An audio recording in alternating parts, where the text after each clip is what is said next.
అంగీకరించి సిఎస్ఆర్ ఫండ్స్లో రాదని తెలిసి కూడా వారి కంపెనీకి సుమారు ఒక 10 నుంచి 15 కోట్లు ప్రజల కోసం ఈ ప్రభుత్వం అడిగిందని సహకరించిన డిఎస్ఆర్ అధిపతులు సుధాకర్ రెడ్డి గారు, రఘురామ్ రెడ్డి గారికి, వేదిక మీద ఉన్న మిగతా పెద్దలు, అధికారులందరికీ, ఈ కార్యక్రమంలో పాల్పంచుకుంటున్న ప్రింట్ అండ్ ఎలక్ట్రానిక్ మీడియా మిత్రులు, పుర ప్రముఖులు అందరికీ మనస్ఫూర్తిగా శిరస్సు వంచి హృదయపూర్వక నమస్కారాలు, వందనాలు. చాలా సంతోషం.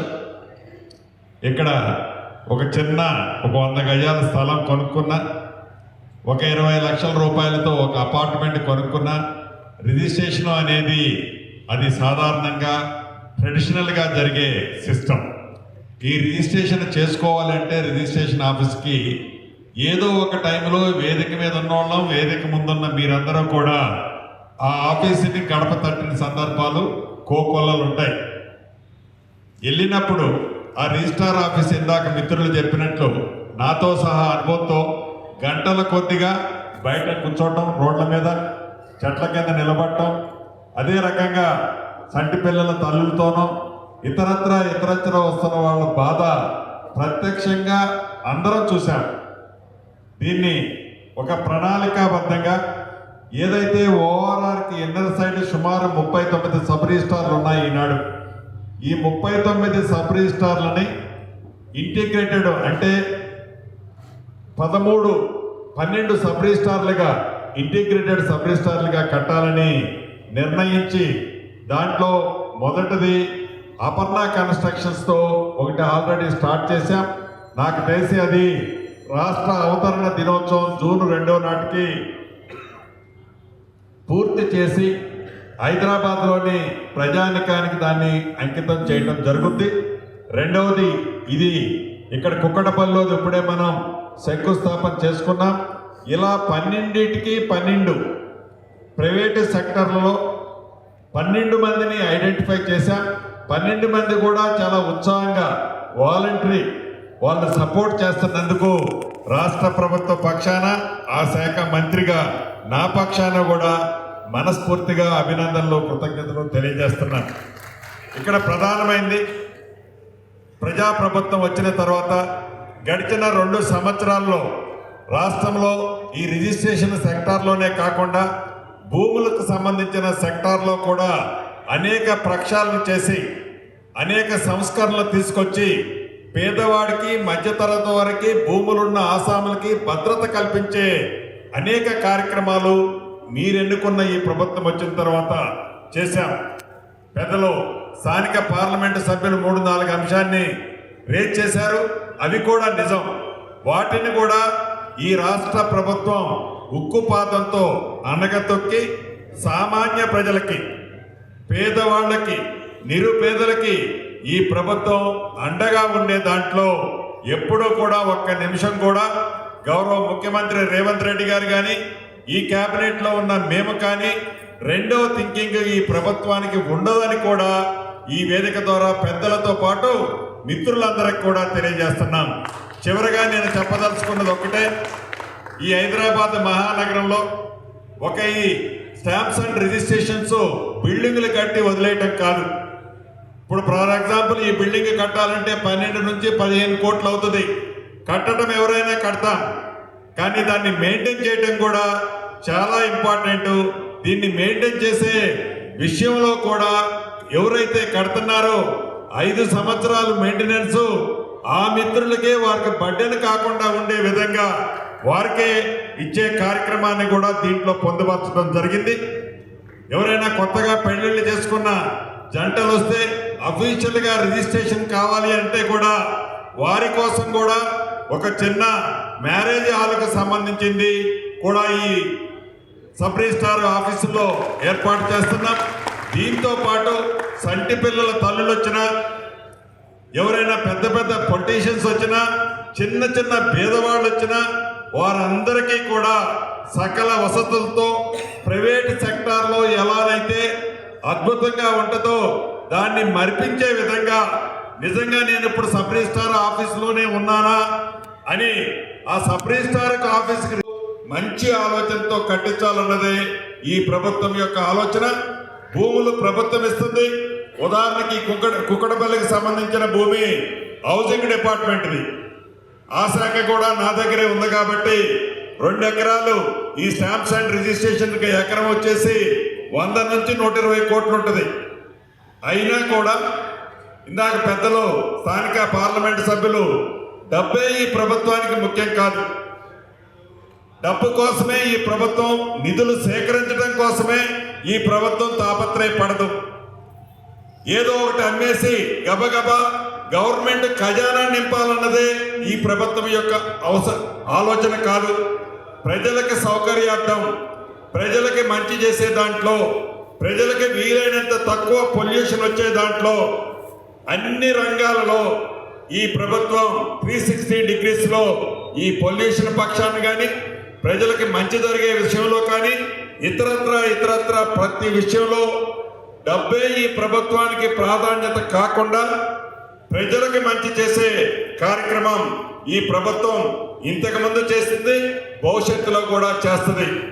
పెద్దలు రాజేంద్ర గారు అడిగినట్లు అక్కడక్కడ కొన్ని ఇన్సిడెంట్లు జరుగుతున్నమాట వాస్తవం. ఇప్పటికే వాటి మీద ఈ ప్రభుత్వం ఫుల్ ఫోకస్ చేసింది. ప్రత్యేకంగా పేదవాళ్ళు ఉన్న ప్రాంతంలో, పేదవాళ్ళు నివసించే ప్రాంతంలో ఏవైతే అనాథరైజ్డ్ కన్స్ట్రక్షన్స్ ఉన్న దగ్గర, లేకుంటే ఆనాటి ఇందిరమ్మ ప్రభుత్వంలో గవర్నమెంట్ అసైన్ ల్యాండ్స్ ఇచ్చి ఆ అసైన్స్ ల్యాండ్లు రిటర్న్ తీసుకునే టైంలో వాళ్ళకి ఏమీ ఇవ్వకుండా తీసుకోవాలన్నది ఈ ప్రభుత్వం ఆలోచన కాదు. వాళ్ళకి పేమెంట్తో పాటు హౌస్ సైట్స్ కూడా ఇచ్చిన సందర్భాలు గడిచిన కొన్ని నెలల్లో ఎగ్జాంపుల్గా ఈ హైదరాబాద్ పరిసర ప్రాంతాల్లో చాలా ఉన్నాయని చెప్పడానికి రాష్ట్ర ప్రభుత్వ పక్షాన్ని నేను మీకు తెలియజేసుకుంటున్నాను. ఇలా ఈ ప్రభుత్వం నిరంతరము పేదవాడి పక్షపాత ప్రభుత్వం. పెద్దలు చెప్పినట్లు ఏదో అపోజిషన్కి ఛాన్స్ ఇవ్వాలనో, అపోజిషన్తో మాట్లాడిపించుకోవాలనో, అపోజిషన్తో ఫైట్ చేయించుకోవాలనో ఈ ప్రభుత్వానికి లేదు. పేదవాళ్ళకి మంచి చేసే దాంట్లో, పేదవాళ్ళకి మంచి అందించే దాంట్లో గౌరవ ముఖ్యమంత్రి రేవంత్ రెడ్డి గారి ఆలోచన కానీ, ఆ కేబినెట్లో ఉన్న మంత్రులుగా మా అందరి ఆలోచనలు కానీ, పేదవాడికి మంచి చేసేది ఏదున్నా ఈ ప్రభుత్వం ముందడుగులోనే ఉంటుందని మనస్ఫూర్తిగా ఈ వేదిక నుంచి తెలియజేస్తూ, ఏదైతే మిగిలిన 11 కట్టున్న ఈ సబ్ రిజిస్ట్రార్ ఆఫీసులు, ఇంటిగ్రేటెడ్ ఆఫీసులు కడుతున్న దాతలందరికీ రాష్ట్ర ప్రభుత్వ పక్షాన అభినందనలు, కృతజ్ఞతలు తెలుపుతూ మీ అందరికీ నూతన సంవత్సర శుభాకాంక్షలు. అదే రకంగా ఎల్లుండి రాబోయే సంక్రాంతి శుభాకాంక్షలు కూడా తెలుపుతున్నాం. సమ్మక్క సారలమ్మ జాతరను కూడా రాష్ట్ర ప్రభుత్వం ఈ సంవత్సరం చాలా పెద్ద ఎత్తున అధునాతనమైన అంగులతో, పురాతనంగా వెనకైతే రాతి కట్టడాలు ఉన్నాయో అటువంటి కాన్సెప్ట్తో దాన్ని రీకన్స్ట్రక్షన్ చేయడం జరిగింది. భక్తులు తప్పకుండా దర్శించుకొని అమ్మవార్ల దీవెనలు కూడా తీసుకోవాలని ఈ వేదిక ద్వారా మీ అందరికీ తెలియజేసుకుంటూ మీ అందరి దగ్గర సెలవు తీసుకుంటున్నాను. Thank you very much. ఆ కుటుంబాల భూములు మీరు ఇది ప్రభుత్వ భూమి అని చెప్పి అక్కడక్కడ తీసుకుంటా ఉన్నారు. నేను కొన్ని దిక్కులు ఆపే ప్రయత్నం చేసిన, కానీ నేను వ్యక్తిగతంగా ఆపే ప్రయత్నం చేయదు. మీ సిస్టమ్ ఒకటి ఎవాల్వ్ చేసుకుంటా దానికి ఒక మార్గాన్ని అన్వేషించమని చెప్పి నేను విజ్ఞప్తి చేస్తాను. అదేవిధంగా మీకు చివరిగా నా రిక్వెస్ట్ ఏంటంటే, ఈ కంపెనీలో హెచ్ఎండి ఉంది, ఐడిపిఎల్ మీకు తెలుసు, ఇలా ఎవరు కొంత పేదలు వేసుకునేది. దీన్ని మీకు మరీ చెప్పే అంశం ఏంటంటే, 60 గజాలలో 80 గజాలు ఎవరైతే వాళ్ళు కొనుక్కున్నారో, అక్కువ వస్తుందని చెప్పి కొనుక్కొని ఇల్లు కట్టుకున్నారో వాళ్ళు ఇప్పుడు వచ్చి డిస్టర్బ్ చేసే ప్రయత్నం చేయదని చెప్పి, వీళ్ళందరూ తిరుగుతారు, వాళ్ళందరూ తిరుగుతారు, ఇట్లాంటి అయిపోయింది. ఐడిపిఎల్ భూములు పేదోళ్ళు ఆక్రమించుకుంటేనేమో వాళ్ళకు పట్టాలు ఇచ్చే ప్రయత్నం చేయండి, లేదు పెద్దోళ్ళు ఆక్రమించుకుంటే వాళ్ళకు ఫైన్ వేయండి. మీరు ఇది ఆక్రమించుకుంటే దీని వాల్యూ ఇంత బిడ్డ, మీరు అక్రమంగా చేసిన వాళ్ళకి పిలిపించి ఇంత ఫైన్ వేసి తీసుకునే ప్రయత్నం చేయండి తప్ప మళ్ళీ ఫర్దర్ ఇలాంటి ప్రభుత్వపరమైన ఇంచు భూమి కూడా ఆక్రమించుకుంటుండే ఒక సిస్టమ్ మీకు ఆల్రెడీ ఐడియా ఉండుంటుంది, మీకు అవగాహన పూర్తిగా ఉండుంటుంది. అట్లాంటి పని చేయమని చెప్పి కోరుతా ఉన్నాను. లేకపోతే ఏమైతే జనంలో ఒక చర్చ ఉంటుంది, పేదోడు 60 గజాలు ఇల్లు కట్టుకుంటే గుంజుకుంటాను బిడ్డ, కూలగొడుతుంది బిడ్డ, వాడు పెద్దోళ్ళు ఆక్రమించుకుంటే అయితే లేదు. ప్రభుత్వం ఆల్వేస్ వెంట పట్టు కానీ వేరే ఈ మధ్యకాలంలో ఒకటి దృష్టికి వస్తుంది. అది మీకు సంబంధించి కాదు అని ముఖ్యమంత్రి గారు చెప్పమని కోరుతున్నాను. అనేక రియల్ ఎస్టేట్ కంపెనీలు ఇలా బుకింగ్ అని పెడుతున్నాయి. ఒక్కొక్కడు వాడు కోర్టు తిప్పేసి వెళ్ళిపోతున్నాడు, ఒక్కొక్కడు ఏడుస్తూ ఉన్నాడు. వాళ్ళకి పాత మిత్రులుగా అయినా కలవడానికి కష్టంగా ఉంది కాబట్టి నేను ఒక 2-3 సూచనలు చేయాలనుకుంటున్నాను. ఎందుకంటే ఇది శుభకార్యం. ఈ మధ్యకాలంలో మీ స్టేట్మెంట్స్ అని చూస్తున్నా. ఇంకో 4 కాలాల పాటు ఉండాలని నేను కోరుకుంటున్న సందర్భంలో అన్ని విషయాల పట్ల మీకు అవగాహన ఉన్నప్పటికీ కూడా ఇంకా కొన్ని విషయాలు మా దృష్టికి వచ్చినాయి. దీని మీద మీ దృష్టికి తెస్తే మాలాంటి పని లేకుండా ఉండాలని భావిస్తున్నాను. ఒకటి, ఎక్కడెక్కడైతే హౌసింగ్ బోర్డు కాలనీస్ ఏర్పాటయ్యాయో కూకట్పల్లి నేను కళాలు చూస్తున్నాను. అది ఒక కాంక్రీట్ జంగల్. మొత్తం హైదరాబాద్లో హైయెస్ట్ డెన్సిటీ పాపులేషన్ ఉన్నటువంటి ఏరియా ఇవాళ కూకట్పల్లి హౌసింగ్ బోర్డు. ఆ హౌసింగ్ బోర్డులో అక్కడక్కడ ఇక్కడ స్థలాలు కనుక ఉంటే వాటిని బైనామాలు వేసి ఆక్రమించుకునే వాళ్ళు కొంతమంది, లేదా మనం వేలంపాట కాపాడలేమని చెప్పి వేలంపాట చేసేటువంటి పరిస్థితి ఉంది. ప్రభుత్వం అనుకుంటే కాపాడలేదనేటువంటి మాట అది మంచిది కాదు. ప్రభుత్వం అనుకుంటే ఇంచు భూములు ఇక్కడ పోదు, గజ్జు మండలి. కాబట్టి దయచేసి కాపాడాలనే పేరిట వేలంపాట వేయకుండా అలాంటి వాటిని కొంత పార్కుల్లో కన్వర్ట్ చేస్తే ఆ కాంక్రీట్ జంగల్లో ఇప్పుడో సీనియర్ సిటిజన్ కొంత సేంద్రీయ ఆస్కారం ఉంటుంది. కాబట్టి ఇంకా భూములు గట్టాడి ప్రాంతాల్లో అమ్ముకునే ఆస్కారం లేదు. కాబట్టి ప్రభుత్వానికి ఆ కోణం ఉండాలని చెప్పి నేను మొట్టమొదటి సూచన చేస్తున్నాను. రెండవది, వీళ్ళకేమో చాలా అలవాటు, మాకేమో అలవాటు లేదు. హైదరాబాద్ వచ్చినంత చూస్తున్నాను. అనేక లేఅవుట్లు ఎప్పుడో 40 ఏళ్ళ క్రితం, 30 ఏళ్ళ క్రితం, 50 ఏళ్ళ క్రితం లేఅవుట్ అయితే జరిగేవి. ఆ లేఅవుట్లలో ఉన్నటువంటి పార్క్ స్థలాలు, పబ్లిక్ యూటిలిటీ స్థలాలు, స్కూళ్ళ కోసమో గుళ్ళ కోసమో ఉన్నటువంటి స్థలాలు ఏవైతే ఉన్నాయో బై నంబర్ వేసి వాటిని కాజేస్తున్న విషయం తెలుసు. చేసింది చాలా మటుకు. కనీసం ఉన్నవాటికైనా వాటిని కాపాడమని చెప్పి నేను వినమ్రంగా విజ్ఞప్తి చేస్తున్నాను. ఎందుకంటే మనం చూస్తున్నాం ఎక్కడ ఏం లేకుండా హైదరాబాద్ ఎంత కష్టంగా గడుపుతుందో, ఎంత పొల్యూషన్ పెరుగుతుందో చూస్తున్నాం. కాబట్టి ఆ ఉన్న స్థలాలను మాత్రం కాపాడమని చెప్పి నేను కోరుతా ఉన్నాను. మూడవది, ఇవాళ అనేక సమస్యలకి పోలీస్ స్టేషన్లు పరిష్కారాలు కేంద్రాలుగా మారుతున్నాయి. అది మంచిది కాదు. పోలీస్ స్టేషన్లు లా అండ్ ఆర్డర్ పట్ల ఉండాలి తప్ప పోలీస్ స్టేషన్లు భూముల పంచాయతీలు, కబ్జాల పంచాయతీ చేసే పరిస్థితి ఏ తెలంగాణ పోలీస్కి అయితే చాలా గొప్ప పేరులను ఆ పేరు చెడిపోయేటువంటి ఆస్కారం ఉంటుంది. కాబట్టి రెవెన్యూ డిపార్ట్మెంట్ చేయాల్సిన పని పోలీసులు చేయకుండా రెవెన్యూ డిపార్ట్మెంటే దీని మీద ఒక శాస్త్రీయమైనటువంటి స్టడీ చేసి ఇట్లాంటి సమస్యలను కూడా ఎరాడికేట్ చేయాలని చెప్పి నేను విజ్ఞప్తి చేస్తాను. అవన్నీ నేను గతంలో కొన్ని ఇచ్చిన, మళ్ళీ కూడా కొన్ని నా దృష్టికి వచ్చినటువంటి 56 ఇష్యూస్ ఉన్నాయి. ఎప్పుడో ఆనాడు హైదరాబాద్ మీకు తెలుసు. ప్లీజ్ బండి రమేష్ గారు మన ఆంధ్రవారు బీజేపీ ఇన్ఛార్జ్ రాజగౌడ్ మీరు పైకి అందరికీ నూతన సంవత్సర శుభాకాంక్షలు. స్థానికంగా ఉన్నటువంటి మా పబ్లిక్ అందరూ కూడా ఉదయపూర్వక ధన్యవాదాలు తెలియజేస్తాను. ముఖ్యంగా ఈ రోజున రిజిస్ట్రేషన్ ఆఫీసు నిజంగా చెప్పాలంటే ఈ ప్రైవేట్ బిల్డింగ్లో ఉండడం కూడా చాలా ఇబ్బందికరంగా జరుగుతూ ఉంది. గతంలో కృష్ణాపేటలో కూడా దీన్ని రిజిస్టర్ ఆఫీస్ని చేసినప్పుడు చాలా ఇబ్బందులు జరిగాయి, కోర్టు దారు వచ్చాయి.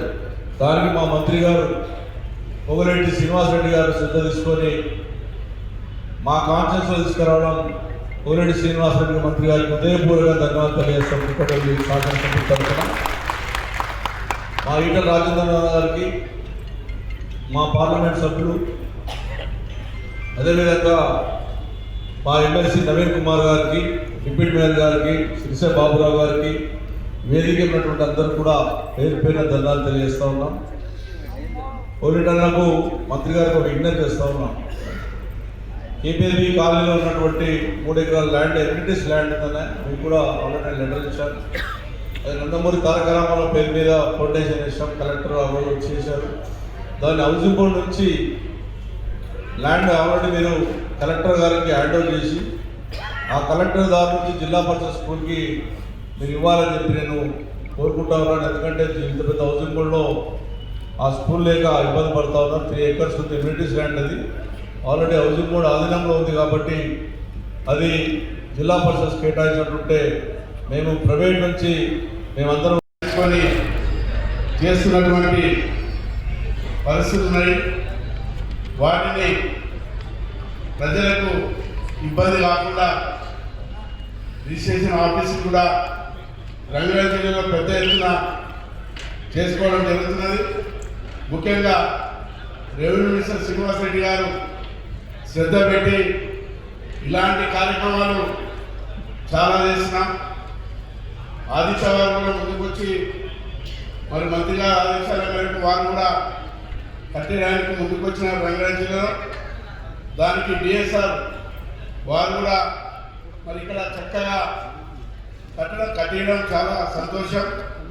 అదేవిధంగా ఈ ప్రభుత్వంలో ఏదైతే మాట ఇచ్చిన ప్రకారంగా ముఖ్యమంత్రి గారు పేదవారికి అభివృద్ధి పరంగా కూడా తక్కువ టైంలో ప్రభుత్వం అన్ని కార్యక్రమాలు తీసుకు అసలైన తొలి వెలుగు. ఫాలో వాట్సాప్ @తొలి వెలుగు official.